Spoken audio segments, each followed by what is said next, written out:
What are your feelings as you stand here this one final time?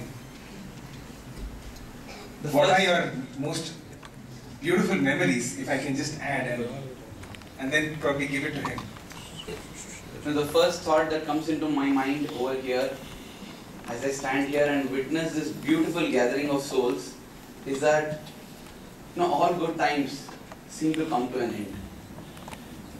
It has been such a beautiful 1 week to 9 days in Trinidad and Tobago, and when I speak, or when Brother Amey speaks, or when later Pooja speaks, it's going to be on behalf of all the three of us.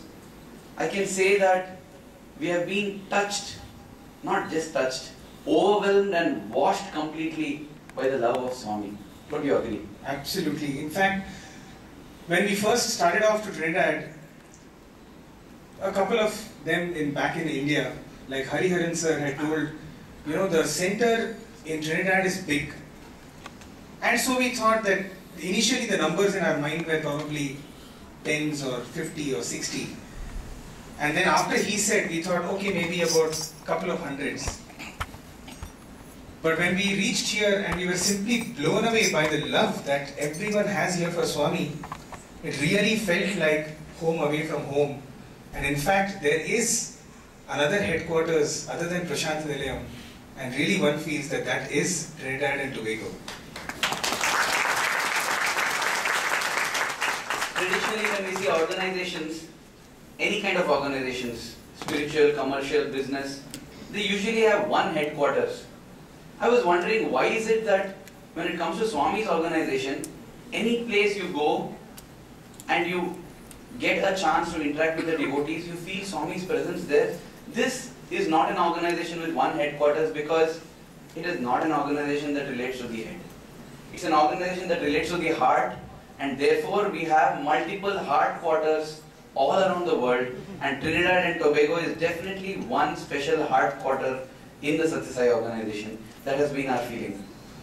And in fact, if one looks behind, or one looks back at our own selves and why we are here and why you all are here, I think the single lowest common multiple or highest common factor is this embodiment of love. This love walking on 2 feet, isn't it? What else is the reason why we are here and why you are over here? As Bhagwan used to often say, that Satya Sai never gives invitations to anyone. He doesn't have to print pamphlets and request anyone to come. Everyone is simply drawn by his divine magnetism. Just think about this. 2 people located on direct opposite sides of the globe. They have never met each other. They have not spoken much with each other. Barely some interaction. And the first time they meet, it is with warmth in the heart and a loving embrace. Is it possible in any other situation other than a situation where both the hearts there are united by a common love for God? Because that has been our experience here, that when we go anywhere, we have been received with such love and warmth that we are just unable to believe. We have often sat back at night discussing what is it that makes people get so close to us, get so affectionate with us. What is it?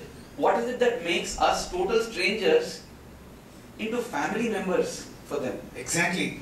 And even as we look back at ourselves, we feel that our family has simply grown. Now it's not just about Puttaparthi or India.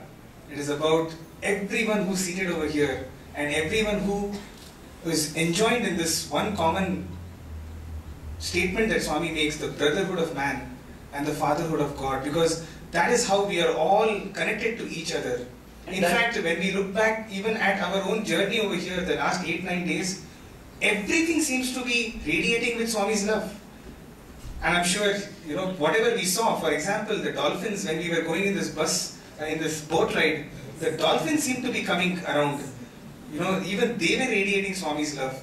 Even on the beach, one of my most beautiful meditative experiences has been with the leatherback turtle. I never imagined that I would be visiting halfway across the globe to get touched by an amphibian from the ocean. But that is what happened, you know. As I stood there watching the turtle come onto the shore and, you know, through the pangs of motherhood, lay her eggs, took 1 hour and then she goes back to the sea. It might be a common sight for most of you here, but it just blew me over. I was in tears, and then I was told that they usually do not come to this beach. This is a very rare thing. We have never seen this happen. You're lucky that it happened. And once again, I just felt that this was Swami again. You know, Swami's love is so beautiful, so magnificent, and that is why we all get bonded. Because you love Swami, we love Swami, and that's all that matters. And that seems to be echoed even by the animals. You love Swami, we love Swami, and therefore, yes, if brother you want it, I shall come and lay eggs for you to see. So true. And it is not just about we loving Swami and you loving Swami. Swami loves us back in multifold, much more than what we can love. And we thought, let us share a few experiences that we have had in how we have been able to build this bond of love. Because if there is one bond that is worth building in this life, it is the one with the Lord, with our Swami.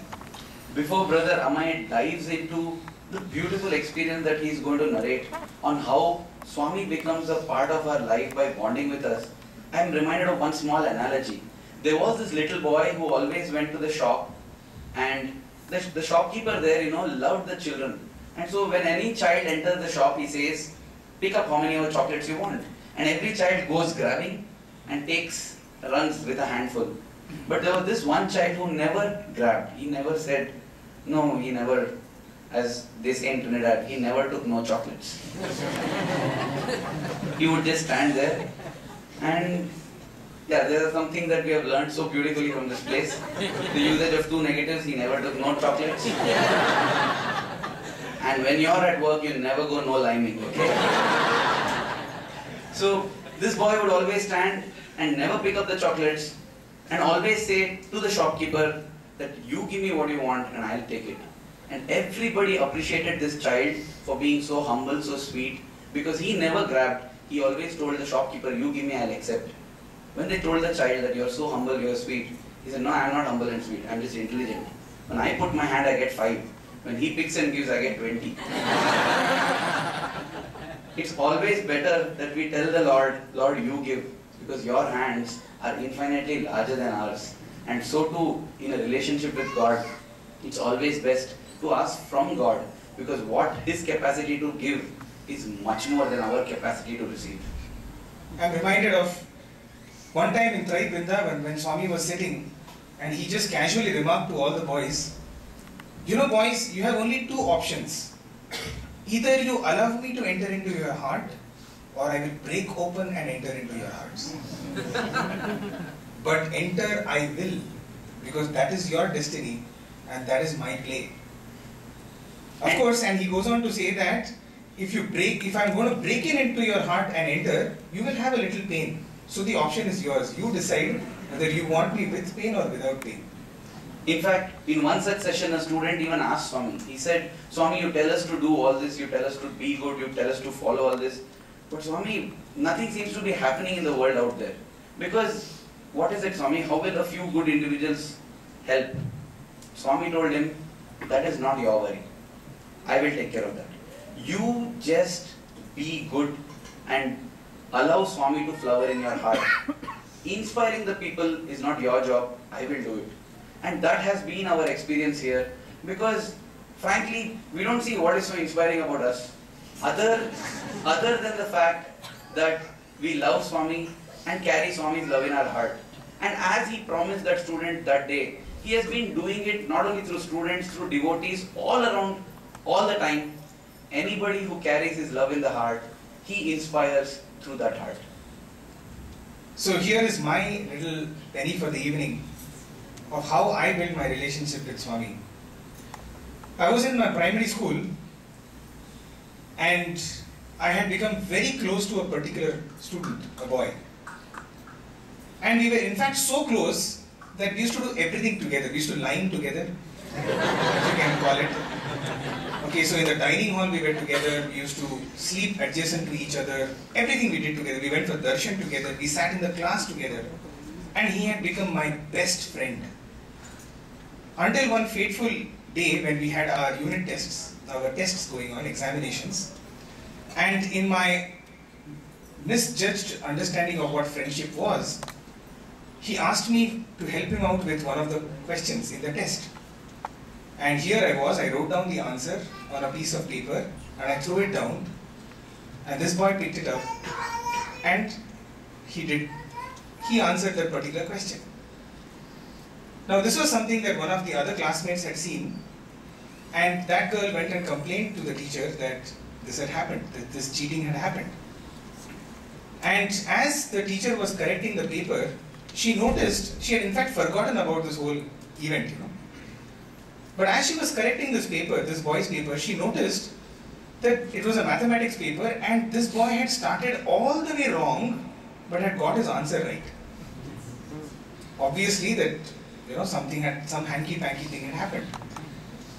And as she recollected, it struck to her that yes, this was the boy who was held by Amey. And so both of us were hauled up. And obviously you can imagine what would our condition be, that too in Swami school. Okay, we were simply thrashed out of shape.